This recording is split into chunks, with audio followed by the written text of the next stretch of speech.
So the Radicals debut on Raw on January 31st in Pittsburgh, and it's a nice shot in the arm from a talent standpoint. You know, you got Benoit, Malenko, Eddie, and Perry Saturn. They're brought in as storyline friends of yours, and you even talk about how much better the TV time would be to give them than maybe the likes of Mean Street Posse. And in hindsight, I think we all look back at that Radicals job and say, that's maybe a little less than from a debut standpoint. What do you think of the way because they all lost right away? Yeah, that was crazy that they lost. I don't know what they were thinking. Look, I don't know how do your listeners feel about the Observer and Dave Meltzer? I mean, I love Dave. I've read Dave's stuff for nearly 20 years. Yeah, so. I haven't read the Observer in over 10 years. Going back to when I realized when I would come back off the road in WWE. At that time when I started, it was 10 days on, 3 days off.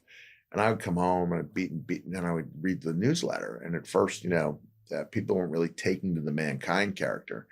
That stuff hurt my feelings. And I'm like, wow, as a dad, now I'm being less of a dad that I can be and being less of a husband because this stuff is hurting my feelings. And then I finally, I'm not going to read it anymore. I'm not going to let it dictate my life.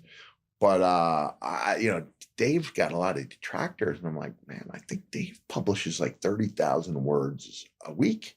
One of the hardest working guys around the industry. It's incredible. I mean, for anyone who's never misses a week. He's always on. And I think personally, he responds to way too many people on Twitter, he does.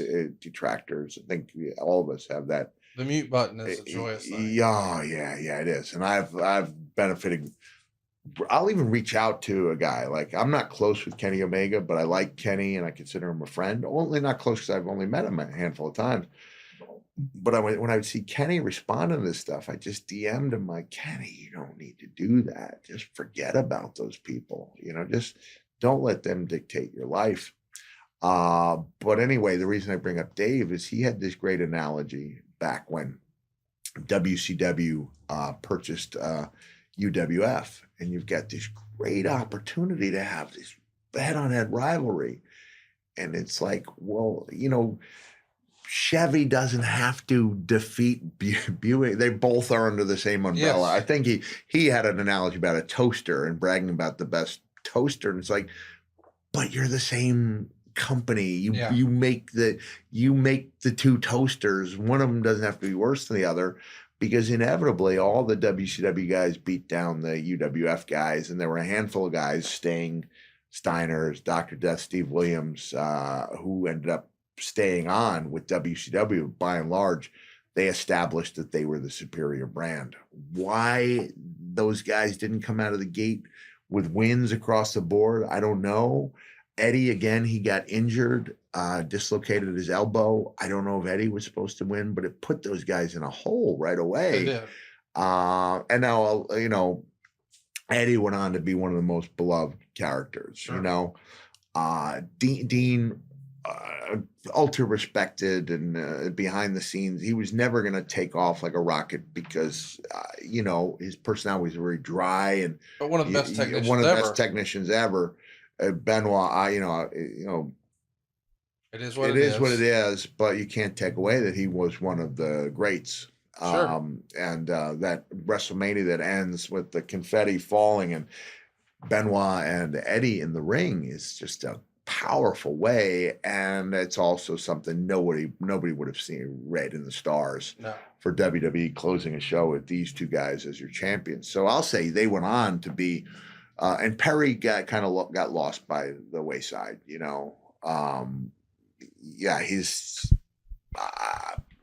I don't know.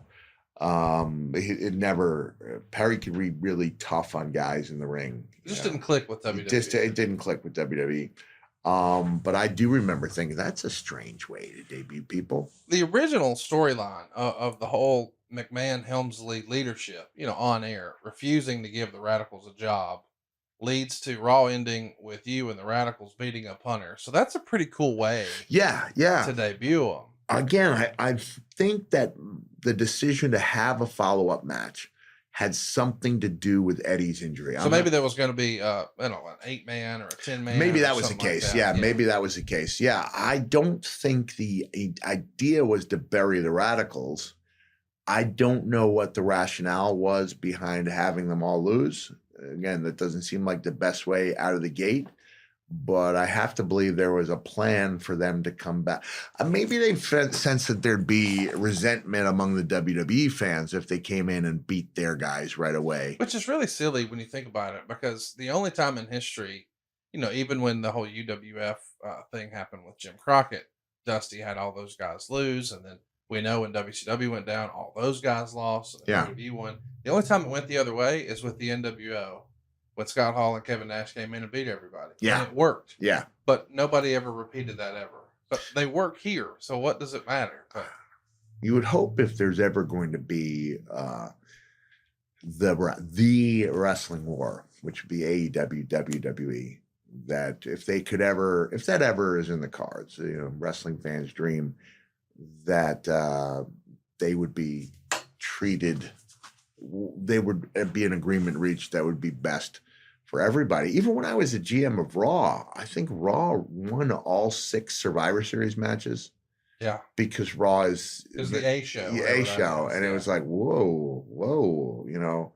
There was heat on me, which I didn't appreciate at all. In that, people would tie me together with what they didn't like about the show, and then tag me in those things. I was like, wait a second. So, yeah, you guys believe I'm not really the I general run manager. the show? That's like tagging in Julia Louis-Dreyfus because you're not happy with the direction of the country. It's like she portrays the Veep, yeah. Or a bit later the president. Like, you guys just use your head here. Like, it's $1 billion company. I'm going to put that guy with the fanny pack and the flannel shirt and a history of head injuries. I'm going to put him in charge of it. Only with knee pads.